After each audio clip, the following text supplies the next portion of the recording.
কাশি syrup খেয়ে প্রায় 40টি শিশুর মৃত্যু।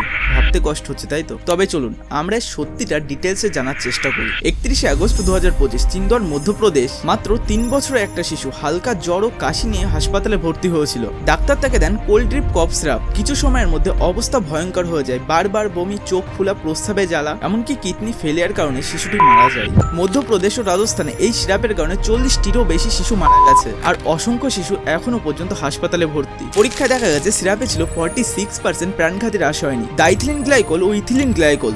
WHO তথ্য অনুযায়ী প্রতি বছর চিকিৎসা ভুলের কারণে 13.8 কোটি মানুষ মৃত্যুর মুখে পড়ে। এখন আপনার কাছে প্রশ্ন, মেডিসিন কি রোগ ভালো করার জন্য আছে, নাকি শুধু পরীক্ষা নিরীক্ষা করে টাকা উপার্জনের জন্য? আপনার মতামতটা নিচে কমেন্টে অবশ্যই জানাবেন।